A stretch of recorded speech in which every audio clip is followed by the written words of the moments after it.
Jadi karena seakan-akan belum melakukan. Indonesia itu dulu kedatangan Islam itu tidak pernah dipertentangkan antara Islam dan negara, sehingga diskusi itu sudah salah karena para wali itu tidak pernah mempertentangkan Islam dan keindonesiaan atau kebinekaan. Satu, bahwa para wali itu misinya dakwah, di mana-mana dakwah itu pasti ketemu yang berbeda, mulai beda agama, beda pilihan madhab, beda tradisi, beda kultur. Jadi itu tidak perlu dipertentangkan, tapi malah itu jadi lahan dakwah. Sehingga kita ini kalau diminta diskusi hubungan negara dan agama malah bingung, memangnya kenapa? Itu seperti dulu zaman P4, saya punya kawan di Jogja, teman saya nulis tafsir Profesor Zaini, itu pernah zaman Pak Harto disuruh sosialisasi P4 di Papua. Apa hubungan Pancasila dan UUD 45? Itu orang Papua jawab, hubungannya baik-baik saja Pak. Jadi yang unik itu ketika disuruh baca Pancasila, 1 Pancasila, 2 ketuhanan yang Maha Esa. Nah, akhirnya 6 kan? Kenapa Pancasila jadi 6? Yang unik itu ketika ditanya, ini saya melihat langsung di TV 7 itu, Indonesiaku ini, ada anak-anak kecil ditanya, bendera ini milik siapa? Bendera merah putih itu. Jawabannya apa? Milik sekolahan Pak. Karena memang milik sekolahan. Itu yang tanya itu kaget. Milik sekolahan Pak.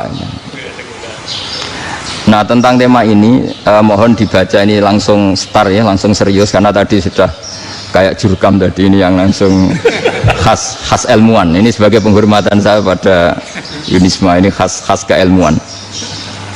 Imam Zuhri adalah gurunya Imam Malik. Ya, saya ulang lagi ya, Imam Zuhri adalah gurunya Imam Malik. Halaman 29. Ini langsung start saya baca halaman 29. Nah, ini terutama yang para punggawa-punggawa ini. Saya baca ya. Ini teks tidak ada yang saya rubah, memang persis seperti ini. Bismillahirrahmanirrahim. Yaqulu Zuhri, ini gurunya Imam Malik. Fama futiha fil islami fathun qablahu kana a'zama minhu. Innama kanal qitalu haitsul taqon nasu. Falam makanatil hudnatu wa wadu'atil harbu wa amanan nasu ba'duhum ba'du wal taqaw fatafawadu fil hadits wal munaza'ah. Falam yaklim ahadun bil islami yaqilu syai'an illa dakhula fihi. Walaqad dakhalataini kasanaten mithlu man kana fil islam qabla dzalika au aktsar. Terus ini ngomongnya harus santai, nggak boleh provokatif. Begini, kita tahu dalam perdamaian Hudaybiyah itu poin-poinnya itu semuanya merugikan Islam. Di antaranya adalah jika yang Islam masuk kafir harus dibiarkan, karena berarti masuk ke habitat asli. Karena Nabi sebelum jadi Nabi, komunitas pokok itu kafir, sehingga kalau Islam masuk kafir kembali ke habitat. Tapi kalau Islam masuk kafir, kafir masuk Islam itu harus dikembalikan karena dianggap bid'ah. Maka kalau kamu dituduh bid'ah itu tenang saja dulu, Nabi itu ya dituduh ji'ta bidinin muhdas, kamu datang dengan agama yang baru. Cuma agak diteruskan wa kullu muhdasatin bid'ah wa kullu bid'atin dalalah. Jadi orang-orang kafir dulu kalau ngomentari Nabi, ji'ta bidinin muhdas, kamu datang dengan agama yang baru. Nabi nurut. Semua perjanjian yang merugikan Islam itu Nabi nurut. Tapi Nabi hanya minta satu hal, jangan ada perang 10 tahun. Dan orang boleh seminar, boleh diskusi tentang Islam. Ya, ini dengerin betul ini. Jadi saya tidak akan provokatif, ini pakai logika. Nanti bisa dipakai disertasi doktor. Tapi saya minta orang boleh diskusi, boleh seminar tentang Islam. Akhirnya saat itu juga ada orang yang masuk Islam. Di depan tulisan itu belum kering istilahnya. Datang ke situ, namanya Abu Jandal bin Suhail bin Amr. Itu datang ke Nabi, ya Rasulullah, saya ini mau masuk Islam. Kata orang-orang kafir, ini pertama Muhammad, kamu komitmen enggak sama perjanjian? Kalau kamu komitmen harus kamu kembalikan.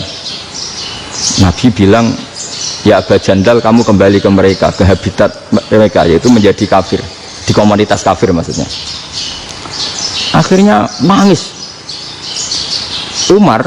Sayyidina Umar itu mendekati Abu Jandal, kemudian memberi isyarat supaya ngambil pedangnya. Jadi isyaratnya wong ini baca ora wis. Maksudnya orang-orang kafir. Tapi Abu Jandal nggak mau. Singkat cerita akhirnya kembali ke komunitas kafir. Tapi yang dikatakan Imam Zuhri cara analisis ini nggak bisa pakai provokatif, harus pakai analisis. Innama kanal qitalu haitsul taqon nasu. Yang namanya perang itu menjadikan orang tidak berpikir jernih. Ini poin yang diambil oleh Rasulullah. Kalau dibahasakan Nabi curi kesempatan, masuk Nabi dikatakan mencuri, meskipun itu hanya bahasa ya. Tidak mungkin lah kita bahasakan seperti itu. Saya ulang lagi ya. Kenapa ada perang berkesinambungan sampai tahun ke-8 Hijriah? Mulai tahun kedua ada perang Badar sampai tahun 8 Hijriah itu perang terus. Nabi sama orang kafir perang terus. Akibatnya apa Pak Profesor? Namanya perang itu ya nggak kau bermikir. Pokoknya agar ketemu Islam perang, Islam ketemu kafir perang, nggak kau bermikir. Padahal Islam itu bisa diterima oleh akal sehat, harus lewat diskusi, lewat pengamatan, lewat pemikiran, lewat pengendapan berpikir. Makanya Nabi tahu ini masalah besar. Kalau orang perang terus, itu gak kober mikir Islam, tidak sempat diskusi tentang Islam. Makanya Nabi hanya minta satu poin. Oke, perjanjian ini satu rutin semua, tapi saya minta orang kafir semuanya boleh mendiskusikan Islam, boleh seminar tentang Islam. Mereka bilang iya, pada pikiran mereka kan diskusi paling piye. Ternyata betul, ada diskusi. Terus temanya gini, kira-kira bener di Muhammad Abi Abu Jahal. Terus Tuhan Muhammad sama Tuhan Abu Jahal itu keren mana? Diskusi. Tuhan Muhammad itu khaliqus samawati wal ardi, yang menciptakan langit bumi. Sebagaimana kampanyenya Muhammad. Ya mereka masih jangkar bilang Muhammad.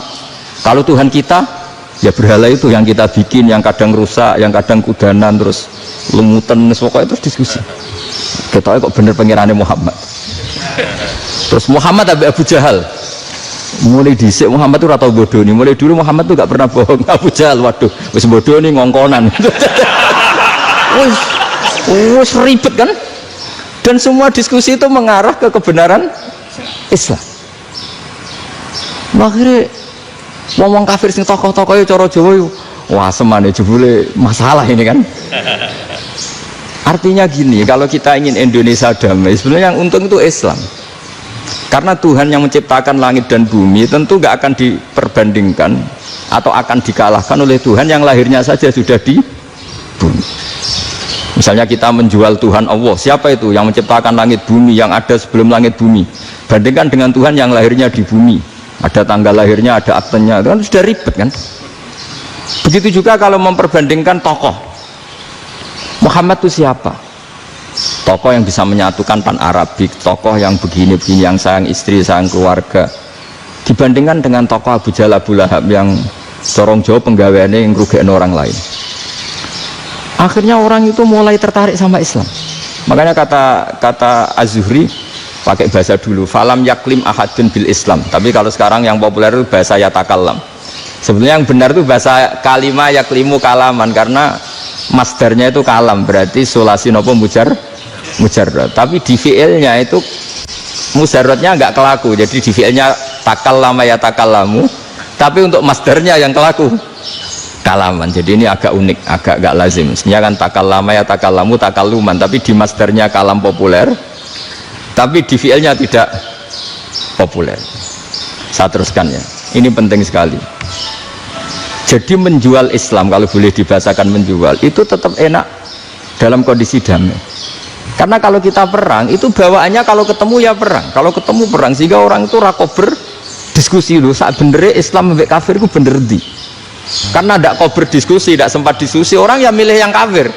Karena yang mayoritas yang kuat, sementara Islam zaman itu lemah. Ya Nabi itu yang diminta hudnah, yang penting kita damai. Terus orang boleh mendiskusikan benar mana kita dan mereka. Ya setelah diskusi ya tadi kan nggak mungkin Allah yang begitu keren hebat pencipta langit bumi dibandingkan berhala yang mengurus dirinya sendiri saja tidak bisa.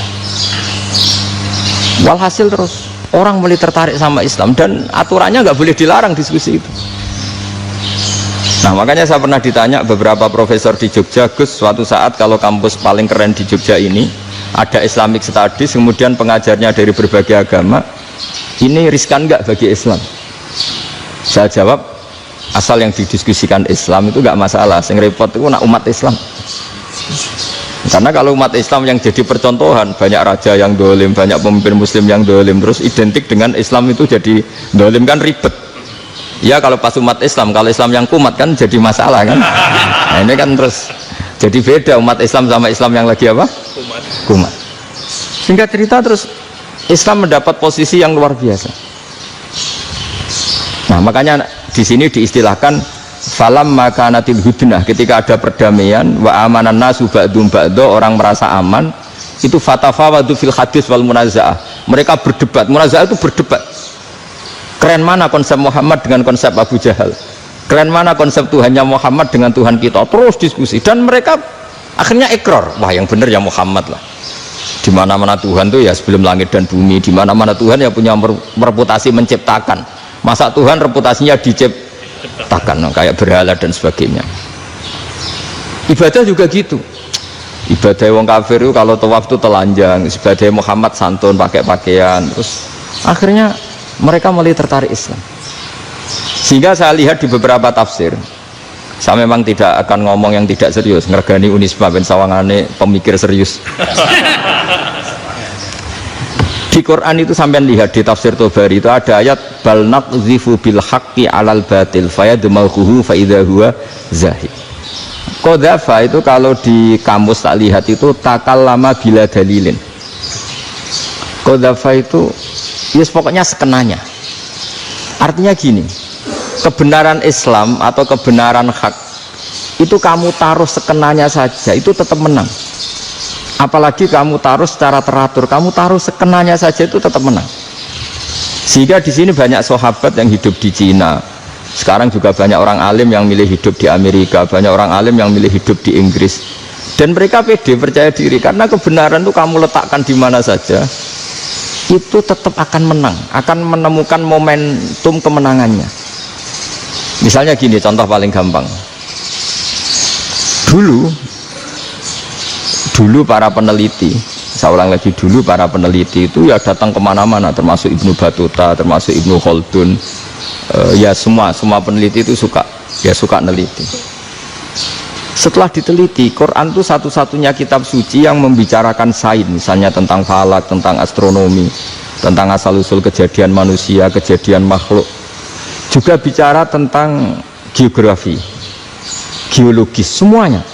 Sementara kitab lain hanya cerita tentang mawaid wal hikam wal ibar. Jadi diteliti kayak apa, pada akhirnya hak ini yang menang. Bal naqzifu bil haqqi alal batil fayadmaghu fa idza huwa zahid. Saya berkali-kali cerita, ada ulama yang ahli matematika. Ketika ditanya kenapa kamu suka ngajar matematika, sampai muridnya itu ragu, ini guruku mlebu swarga ta ora, penggaweane mulang matematika. Tapi para muridnya bermimpi bahwa Imam Amudi itu disuruh ngajar para malaikat, dan itu pede betul dia. Kata Allah, ini ulama saya yang iman kepada saya setingkat iman kamu. Jadi malaikat itu tidak mungkin, Gusti, kita menyaksikan langsung engkau, sementara ini di bumi nggak nyaksikan jenengan, kenapa bisa sepede dan seyakin itu? Akhirnya Imam Amudi disuruh ngajarin matematika. Jadi Anda kalau profesor itu nanti harus sempat ngajari malaikat, itu baru benar-benar profesor. Jadi nanti di akhirat ngajari siapa? Malaikat. Jadi ada seminar yang melibatkan banyak malaikat, narasumbernya itu seorang profesor. Itu ketika kenapa engkau begitu yakin kalau Allah itu Tuhan dan Allah itu Al-Wahidus Shomad. Terus Imam Amudi mulai nulis angka gak beraturan, 2, 3, 4, 5 sampai 1 miliar, 1 triliun, semuanya gak beraturan. Kata beliau, nisbatus naini wasalasa ila ma la nihayatalaha iku nisbatul far'i ilal asli. Mbok angka sebanyak apapun, 2 dibanding 1 ya far'ul wahid, 3 dibanding 1 ya far'ul wahid, semua angka yang gak terhingga pun dibanding 1 semuanya far'ul wahid. Semua angka sebanyak apapun itu cabang dari angka satu. Fakullu hadhil awalim far'un minal wahidis somad, yaitu Allah Subhanahu wa ta'ala. Akhirnya malaikat tepuk tangan, iya juga. Jadi begitu juga ada ulama itu ahli gambar.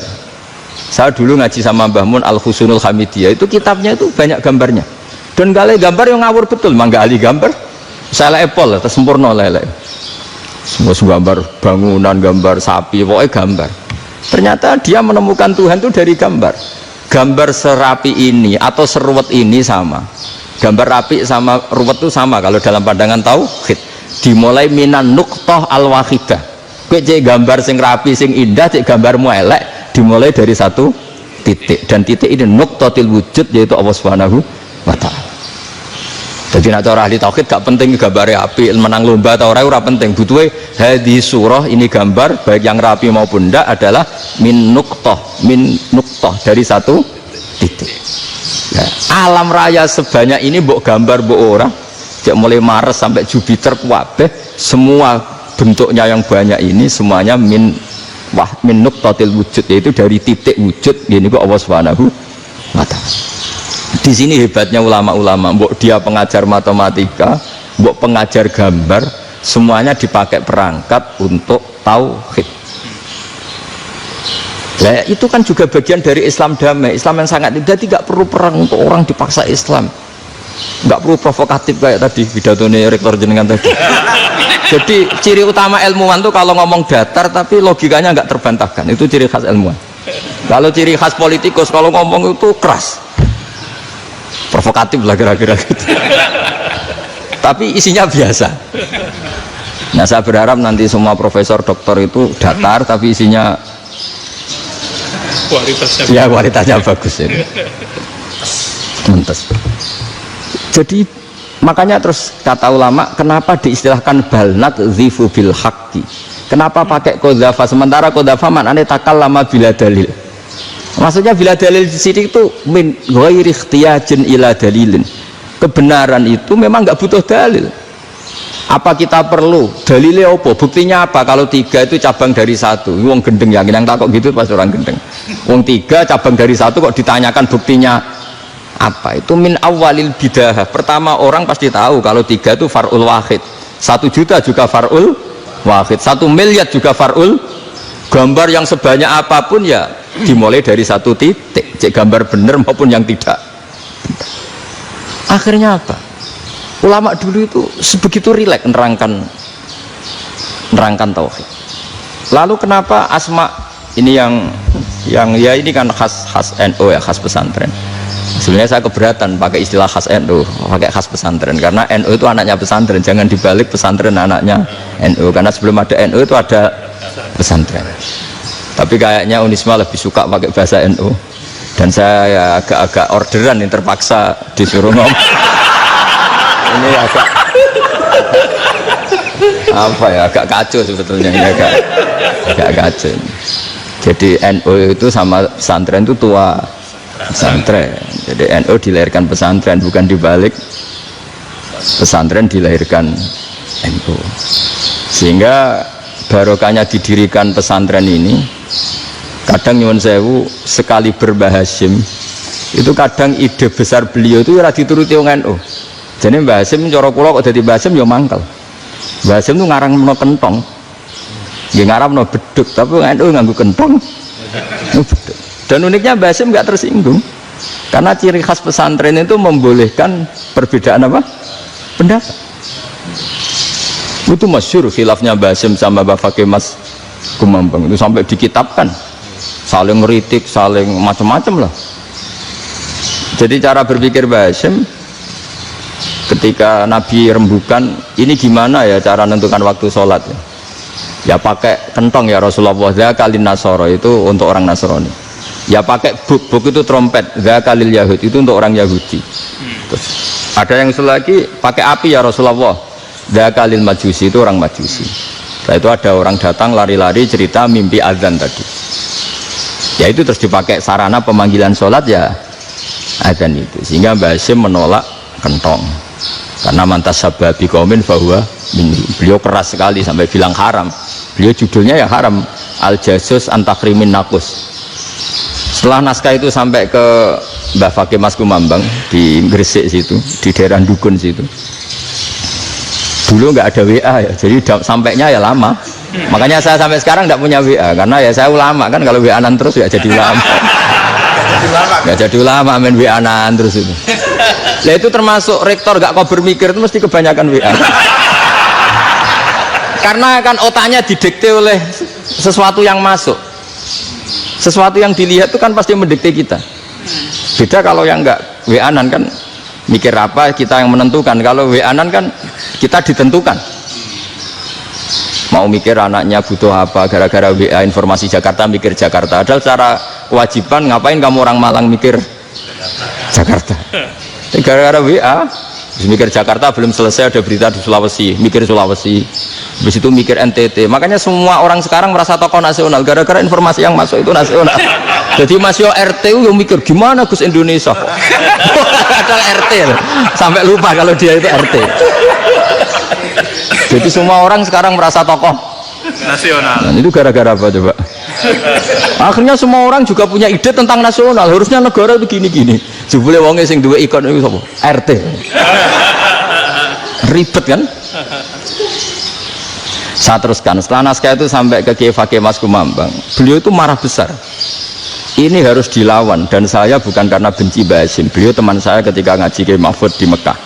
Jadi Mbah Fakih dan Kiai Hasyim itu teman ketika ngaji di Mekah. Secara ngelawan tuh lucu, gak ilmiah, tapi gak ilmiah wong alim tetap ilmiah. Di mana-mana serupa itu tidak sama. Ya kalau mungkin zaman Nabi di Medina itu, zaman itu kentong itu identik dengan milik Nasrani.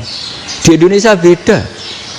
Pos kampling ya kentong, kebakaran ya kentong, wae sarapan orang di LP ya pakai kentong.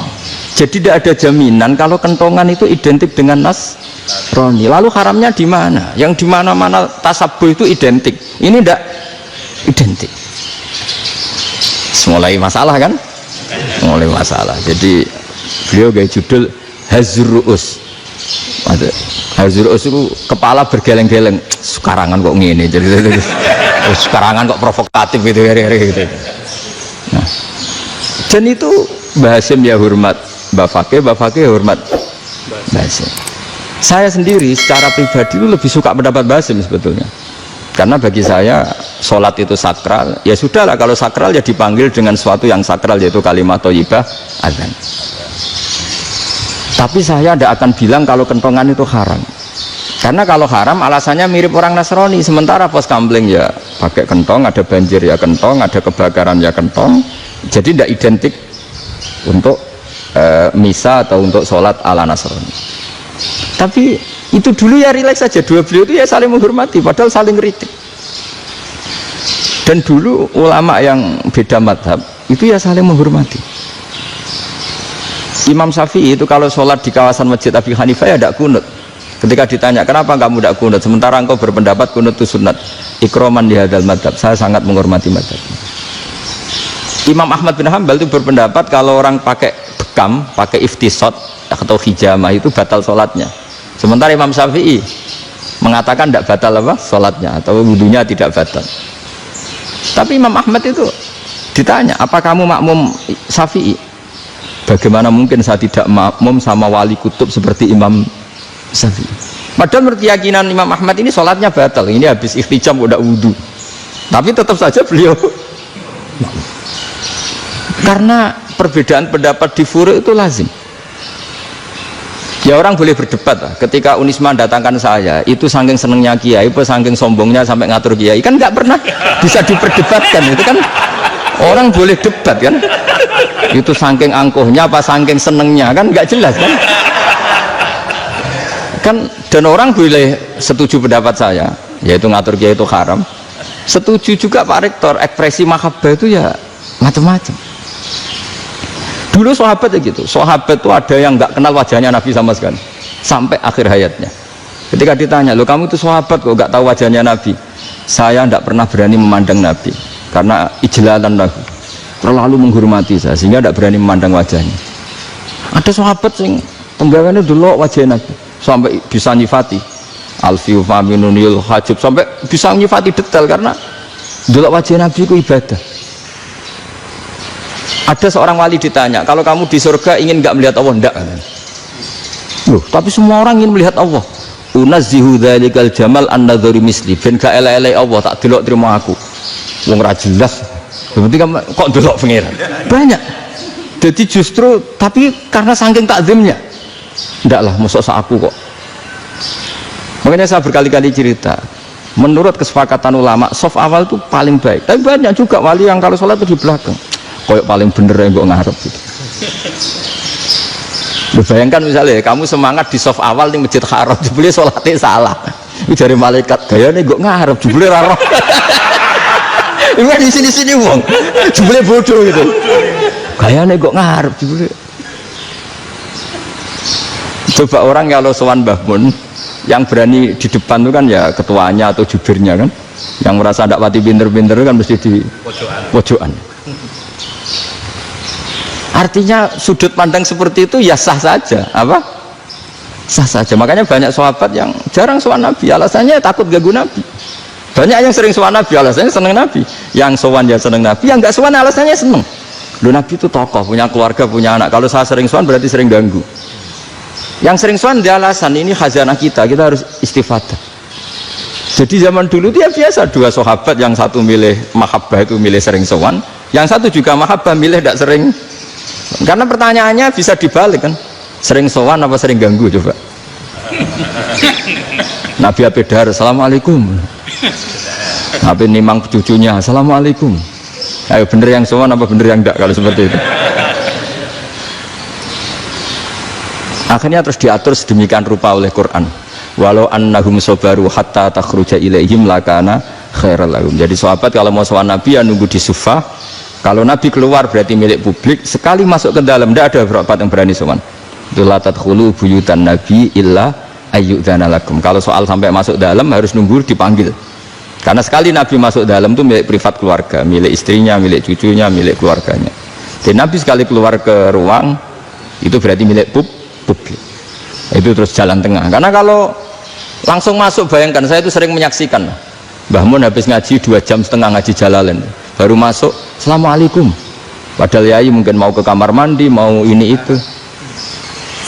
Jadi dulu itu Quran sangat modern, sebelum ada dokter ngatur tamu, rektor ngatur tamu itu Islam sudah modern. Dia kan gak fair kan, misalnya saya ke Unisma harus janjian pakai ini, terus kalau misalnya kesini selonang-selonang kan lucu kan, mentang-mentang kiai terus juga sowan-sowanan selonang-selonang, padahal kalau kita mau ke mereka pakai protokol. Sering tidak fair dunia ini, tapi karena aku kiai oleh gelo ya sudah. Akhirnya saya memutuskan gak gampang kemana-mana karena itu. Saya sering didatangi ajudannya menteri, Gus mau ada tamu dari Jakarta tanggal ini, mesti saya bilang, mereka milih tanggal yang mereka kosong, kok tidak mikir apa situ kosong. Tak jawab enggak lah, sebelum diatur bahasanya dan tawaduknya gitu. Akhirnya dibalik, datang lagi, Gus jam dengan kosong apa kita menyesuaikan. Lah itu lagi dia akhlak kata saya. Itu baru punya akhlak kata saya. Bukan masalah ini, bukan masalah gengsi ya. Saya sendiri itu dolan ke alumni itu jarang karena ya takut. Kiai kan yo nganggur, jam 9 nganggur, jam 10 nganggur. Bisa saja alumni itu kerja di pabrik, bisa saja yang latihan ekonomi di pasar. Sehingga kalau saya datang jam 9, iki kiai sing nilai santri ini, apa kiai sing ganggu santri. Nah karena orang ini melakukan rutin gak kok berpikir, pokoknya ngono jenenge silaturahim. Mau nyerah kok berpikir, padahal kalau diangen-angen ini kiai yang nilai santri ini, apa kiai yang ganggu santri ini karena datang di jam kerja. Nah, bayangkan kalau kebenaran dulu itu dikawal oleh satu peradaban perang. Jadi Nabi sesuai diangen-angen Nabi. Perang Badar menang Nabi, perang Uhud menang wong kafir, perang ini gonta-ganti. Apapun itu yang penting satu kesimpulannya, cara Rasulullah kesimpulannya satu, orang tidak kober mikir kebenaran secara mengendapkan pikiran dengan pikiran jernih. Maka hebatnya Nabi ketika perjanjian, pokoknya saya minta nggak ada perang, dan orang yang boleh mendiskusikan Islam. Itu luar biasa idenya Nabi, karena bawaan perang itu orang kan nggak kober mikir. Ibarat seorang misalnya seneng satu perempuan, ketemu rivalnya langsung perang kan gak mikir. Tapi kalau kau bermikir, dia ngenangen cawe wedok iku ora seneng aku. Untungnya apa untuk wong ayu ora seneng, malah mau loro hati. Terus sudahlah, buruan dialihkan kemana kan gitu. Itu nak mau amen WA nan tukaran lewat SMS atau tarung langsung ora kau bermikir. Tapi kalau kau bermikir, akhirnya berpikir nih, perempuan tadi sebenarnya yang disenangi siapa? Oke, ternyata senang Pak Erik. Sudah kita ngalah. Karena tidak ada nikmatnya kan menikahi perempuan yang sama sekali tidak mencintai kita. Tapi kalau nak kau berpikir pokoknya diprovokasi, wah gue kalah mbak A, gue kalah mbak B, pikirannya kan ojo sampai kalah. Bareng wis menang ternyata ada lah. Nah bayangkan Islam itu seperti itu dulu, dipertarungkan. Doang Islam itu dinu aklin, agama yang diterima dengan akal sehat. Tapi sekarang ukurannya perang, yang menang berarti benar, yang menang benar, kan terus jadi repot. Itu Nabi tidak ingin, makanya Nabi ingin sudah lah, nggak ada perang. Nah makanya kata Imam Zuhri, fathul Islam terbaik adalah orang boleh diskusi tentang Islam dan tidak ada perang. Lagi-lagi penting, tidak perang itu penting, silmun itu penting, perdamaian itu. Setelah tidak ada perang, akhirnya fatafawadu fil hadis wal munazah, orang boleh diskusi apa saja, termasuk boleh adu polemik. Konsep satu Tuhan dan Tuhan banyak diperdebatkan. Akhirnya Nabi secara rileks bisa menjelaskan, Muhammad, urusan kita banyak, kalau Tuhannya satu tidak cukup, Tuhan harus banyak untuk menyelesaikan berbagai urusan. Ada Tuhan bagi rektorat, bagi macam-macam kan, ada Tuhan untuk ngurusi utang, ngurusi BPKB, macam-macam. Terus kata Rasulullah, enak saja Nabi jawabnya, ya kalau kamu punya majikan banyak, perintahnya beda-beda, kamu mangkel enggak, bingung enggak? Ya susah mat, kalau majikannya banyak, perintahnya beda-beda, kita jadi repot. Seneng mana? Seneng majikan satu. Ya sudah, Tuhanmu itu majikan kamu, kalau Tuhannya banyak perintahnya macam-macam, kamu yang repot. Akhirnya sudah mat, Tuhannya satu aja. Ya itu ya barokahnya diskusi tadi, barokahnya enggak perang. Daraballahu mathalan rajulan fihi syuraka'u mutasyakisuna wa rajulan salamal lirajul hal yastawiyani masalah. Terus alhamdulillah. Jadi orang yang paling kafir pun saat itu taslim. Nah ini kembali ke kalimat la ilaha illallah. Saya tidak perlu provokatif, pasti teori saya itu benar. Bukan saya bilang benar itu karena sombong, enggak. Ini sesuai teks. Misalnya begini, benar enggak kelompok takfiri yang suka ngafirkan orang lain? Itu pasti tidak benar. Logikanya gampang. Orang yang kafir 70 tahun saja dengan melafadzkan la ilaha illallah menjadi muslim. Masa dengan kalimat yang sama yang muslim menjadi kafir? Itu logikanya kan enggak ketemu. Orang kafir 70 tahun untuk menjadi muslim disuruh baca apa? La ilaha illallah. Tapi gara-gara baca la ilaha illallah nyekel patok jadi kafir. Pertanyaannya, loh ini kalimat apa? Kalimat untuk mengkafirkan apa kalimat untuk mengislamkan? Karena yang kafir dengan kalimat itu menjadi Islam, ternyata yang Islam dengan kalimat itu menjadi kafir. Itu ketemu nggak? Cara logika itu kan nggak ketemu kan? Makanya cara pikirannya Abul Hasan Asyadzili, dan saya setuju pikiran itu. Istighfar ini boleh orang Jawa Timur protes karena kadang beda manhaj, tapi jangan protes saya, protes Abul Hasan Asyadzili, kualat mesti sampean. Ketua Torekoh napa? Sadiliyah. Cara madzhab Sadili, dan Anda boleh berbeda madzhab, mencari khasnya wong kampus itu wani beda kapasitas lah, pokoknya butuhnya beda, dan ketok pinter, ketok kritis tuh. Cara madzhab Abul Hasan Asyadzili itu gini Pak Rektor, jadi istighfar itu baik, tapi ba'da kamali tauhid, setelah tauhidnya itu benar. Alasan beliau masuk akal ketika ada ayat fa'alam annahu la ilaha illallah wastaghfir li dzambik bihadil kalimah. Jadi orang boleh istighfar setelah tauhidnya benar. Alasannya Abul Hasan Asyadzili begini, qulil ladzina kafaru iyantahu yughfar lahum ma qad salaf. Katakan kepada mereka yang kafir, sekali mereka tidak kafir maka otomatis dosanya masa lalu diampuni. Pertanyaannya, yang bisa menghentikan kekafiran itu kalimat apa? La ilaha illallah. Dengan hanya melafadzkan la ilaha illallah Muhammadur Rasulullah langsung yughfar lahum ma qad salaf, langsung dosanya diampuni. Berarti yang menjadi pengampun dosa lah, penyebab pengampunan itu apa? La ilaha illallah. Itu bahkan orang kafir belum istighfar.